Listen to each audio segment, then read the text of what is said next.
जो बीमारी होती है वो बहुत ही धीरे-धीरे प्रोग्रेस करती है। डायलिसिस मशीन पूरी तरह से हमारे इतने स्मार्ट, इंटेलिजेंट ऑर्गन का रूप ले सकती है। किडनी खराब होना एक आम बात नहीं है, ना ही ये एक अचानक होने वाली प्रक्रिया है। सारे टॉक्सिन्स को फिल्ट्रेट करने में मदद करते हैं। हर दिन हमारी किडनी लगभग 180 लीटर खून को फिल्टर कर शरीर में खराब चीजें होती हैं, जो टॉक्सिन्स होते हैं उसको यूरिन के थ्रू बाहर निकालती है। इसमें पानी तथा मिनरल्स का जो बैलेंस होता है उसको बनाए रखने में मदद करती है।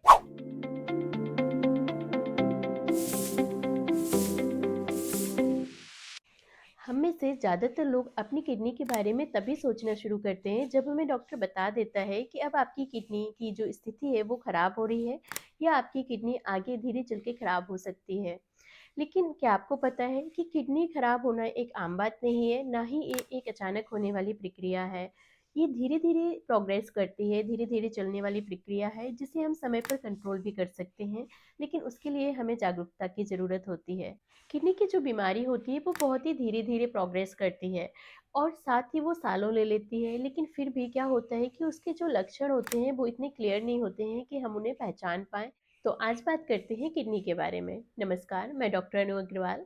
सबसे पहले जानते हैं कि किडनी का काम क्या होता है। किडनी हमारे शरीर में होने वाले दो छोटे छोटे ऑर्गन्स होते हैं, लेकिन इनका जो काम होता है वो बहुत बड़ा होता है, क्योंकि ये हमारे बॉडी के सारे टॉक्सिन्स को फिल्ट्रेट करने में मदद करती है। हर दिन हमारी किडनी लगभग 180 लीटर खून को फिल्टर करती है, साफ करती है, और देखती है कि उसमें जो ज़रूरी चीज़ें होती हैं उसको हमारे शरीर में रखती है, और जो शरीर में खराब चीज़ें होती हैं, जो टॉक्सिन्स होते हैं, उसको यूरिन के थ्रू बाहर निकालती है। इसके अलावा हमारी किडनी ब्लड प्रेशर को कंट्रोल करने में मदद करती है, खून को साफ बनाए रखने में मदद करती है, हड्डियों को मजबूत रखने में मदद करती है, और शरीर में पानी तथा मिनरल्स का जो बैलेंस होता है उसको बनाए रखने में मदद करती है।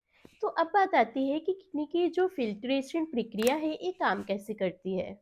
हमारी किडनी में लाखों की संख्या में नेफ्रॉन्स होते हैं, जिनको अगर हम आम भाषा में समझें तो कह सकते हैं कि बहुत ही छोटे माइक्रोस्कोपिक फिल्टर्स होते हैं।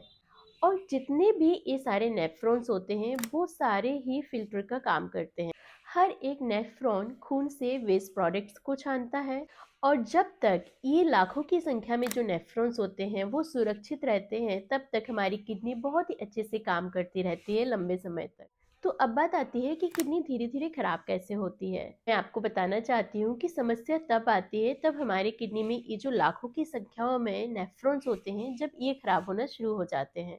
शुरुआत में क्या होता है कि अगर जो खराब नेफ्रॉन्स हैं और वो अपना काम नहीं कर पा रहे हैं, तो बाकी की जो हेल्दी नेफ्रॉन्स हैं वो धीरे धीरे अपना काम करते रहते हैं, जिससे कि बॉडी को कोई खास शिकायत भी नहीं होती है, और धीरे धीरे किडनी का काम चलता रहता है, जिससे कि कोई किडनी खराब होने के लक्षण भी सामने नहीं आते हैं। लेकिन यह समझने वाली बात यह है कि जहाँ पर जो लाखों की संख्या में नेफ्रॉन्स काम कर रहे थे, अब उसमें से आधे खराब हो गए हैं, काम नहीं कर रहे हैं।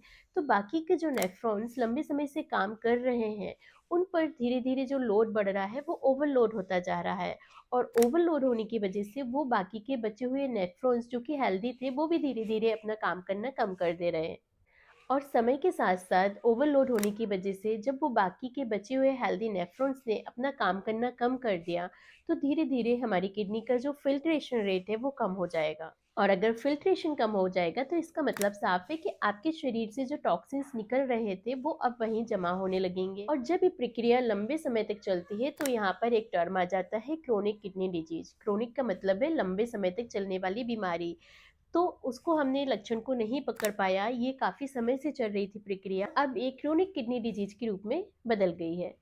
तो अब थोड़ा सा बात करते हैं क्रोनिक किडनी डिजीज के बारे में, जिसको हम शॉर्ट में सीकेडी भी कहते हैं। सीकेडी को हम आमतौर पर 5 स्टेजेस में समझ सकते हैं।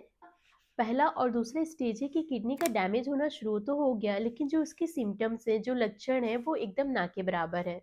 तीसरा स्टेज आता है जब आपकी बॉडी में बहुत ज़्यादा फटीग यानी कि थकान होने लगती है, शरीर में सूजन आने लगती है, और आपका बीपी यानी कि ब्लड प्रेशर फ्लैक्चुएट होने लगता है, क्योंकि अगर बॉडी में टॉक्सिन्स जमा हो रहे हैं, पानी जमा हो रहा है, सोडियम जमा हो रहा है, तो आपके बॉडी में सारे ही फंक्शंस चेंज हो जाएंगे, जिससे कि ब्लड प्रेशर का बढ़ना काफ़ी ज़्यादा कॉमन है। अब जब ये डिजीज़ प्रोग्रेस करती है तो आती है स्टेज 4, जिसमें कि आप देखेंगे कि पेशेंट को भूख ही नहीं लग रही है, भूख भी नहीं लग रही है क्योंकि एपेटाइट भी नहीं है। साथ ही आप देखेंगे कि जो लैब रिपोर्ट्स आ रही हैं उसमें साफ-साफ सारे ही वाइटल्स चेंज आ रहे हैं, गिरावट आ रही है। और दूसरी तरफ आप देखेंगे कि पेशेंट को हर वक़्त नौजिया फ़ील हो रहा है, जिस वजह से वीकनेस भी लगातार बनी हुई है। अब बात आती है स्टेज 5 की, जिसमें कि डिजीज इतना प्रोग्रेस कर चुकी है कि अब किडनी ने पूरी तरह से काम करना बंद कर दिया है। और जब किडनी ने काम करना बंद कर दिया है, ब्लड फिल्टर नहीं हो रहा है, टॉक्सिन्स जमा हो रहे हैं, तो यहाँ पर किडनी का जो काम होता है वो किया जाता है एक मशीन के द्वारा, जिसको हम बोलते हैं डायलिसिस मशीन। और वहाँ से शुरू होती है डायलिसिस की प्रक्रिया।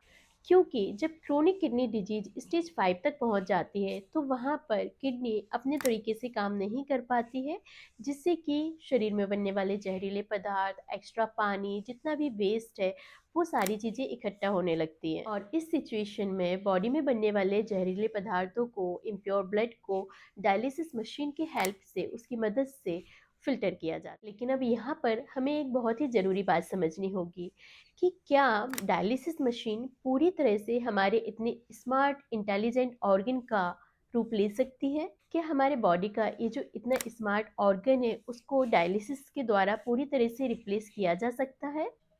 और यहीं से शुरुआत होती है डायलिसिस के दौरान न्यूट्रिशन की भूमिका की।